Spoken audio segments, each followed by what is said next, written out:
One of the 7 countries included in President Trump's executive order temporarily banning travel to the United States for 7 Muslim-majority countries is Somalia. In this country, Minnesota is home to the greatest number of Somalis refugees. Last year alone, more than 1,400 Somali refugees moved to Minneapolis.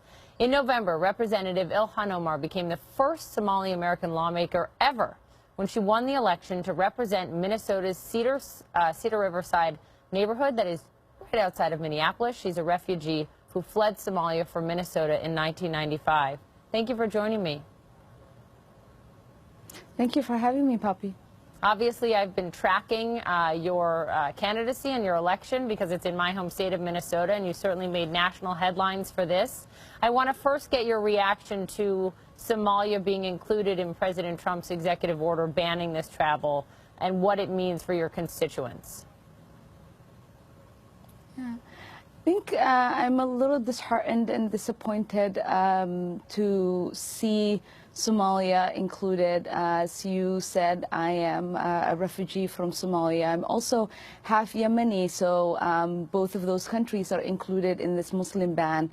And, you know, it's really disappointing to see our country fighting against its own ideals of, you know, being a country that is supposed to be welcoming to everyone. What are your constituents saying to you? Because I would assume that many of them have family in Somalia, some coming, hoping to have that family come join them in Minnesota. A lot of my constituents and Somali members of the community are confused, scared, and are trying to make sense of what this means. They know that they go through an extreme vetting process to make their way here. I was just having a conversation yesterday with a friend of mine who lives in St. Cloud, Minnesota. His wife has been going through the process of relocation for 3 years in Somalia, and she's just gotten the clearance to come here. And now he knows that she, you know, won't be able to join him, and we are allowing our country to divide families. This ban makes it hard for families that have done everything possible legally that they could do to be reunited with their families. I should note, if this ban were in place when you were in a refugee camp, you may not have been admitted to the United States and may never have become and made history becoming the lawmaker that you now are. But I do want to get your take on the opposite side of this argument. Let's listen for a moment to what the president said on the campaign trail when he was running at a rally in Minnesota. Here in Minnesota, you've seen firsthand the problems caused with faulty refugee vetting, with large numbers of Somali refugees coming into your state without your knowledge, without your support or approval, and with some of them then joining ISIS and spreading their extremist views all over our country and all over the world. As you well know, Minnesota has struggled to combat the spread of radicalization among some Somali youth there. First, it was al-Shabaab that was recruiting in Minnesota. Now it's ISIS. I've been there. I've reported on it firsthand. In September, a young Somali man stabbed 10 people at that mall in northern Minnesota, for example, and the feds investigated it as an act of terrorism. Does President Trump have a point? It is important for us to remember that extremism and terrorism doesn't have a nation, it doesn't have a religion. And it is also really important for us to point out that, you know, some of the perpetrators of 9/11, the countries that they come from, are not included in this ban. So none of them. What we are doing right now is we're exploiting, we are exploiting the ignorance of some parts of our communities and the fears that they might have of a faith that they don't understand, and neighbors that they haven't taken a chance to learn the struggles and the processes that they've gone through to get here. It is also important for us to remember that many of the people that are many of the countries that are included in this ban are countries that have been going through a civil war, some countries that are fighting and have successfully been able to trample a dictatorship.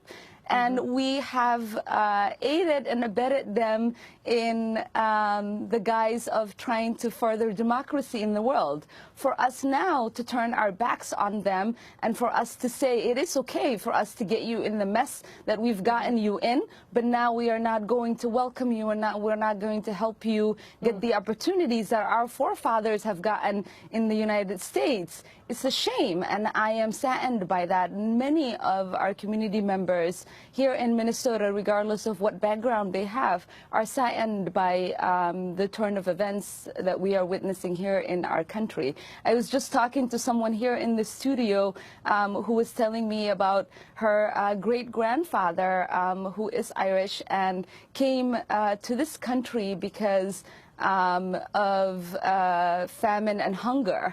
And we know that the current refugees in Somalia are fleeing the country because there is famine and drought.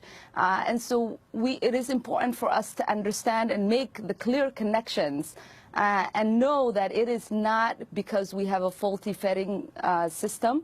It is not that we are facing a domestic threat from people from these countries, but it is for us to be duped into campaign rhetoric and divisive and hateful messaging that is supposed to divide us. And we as a country should celebrate our diversity and continue to fight for the unity we believe we should have.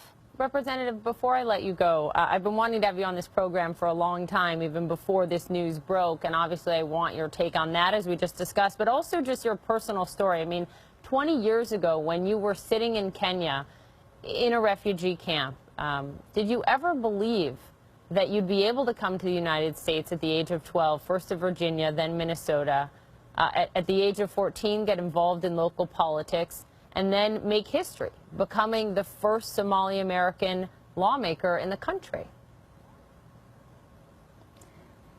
Actually, more than ever today, I've been thinking about that. I've been thinking about the young girls that are sitting in a refugee camp in Dadaab and the young girls who are sitting in refugee camps throughout the world, waiting for their second chance, for the opportunity to truly fulfill all of their dreams. And for me, when I was 8 years old, for those 4 years before I arrived in the U.S., I couldn't imagine what my life would become.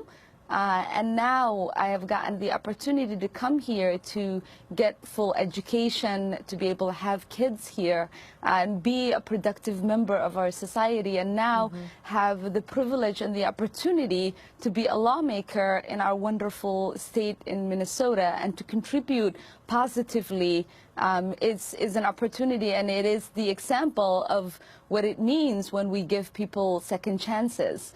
And that is what a lot of these refugees are looking for, what a lot of these immigrants that are arriving in our country are looking for. They are just looking for that second chance, that opportunity to live a happy life where they have liberty and justice. Representative Omar, thank you for being with us today. Thank you for having me, and thank you for talking about this and raising the conscience of our community members. All the best.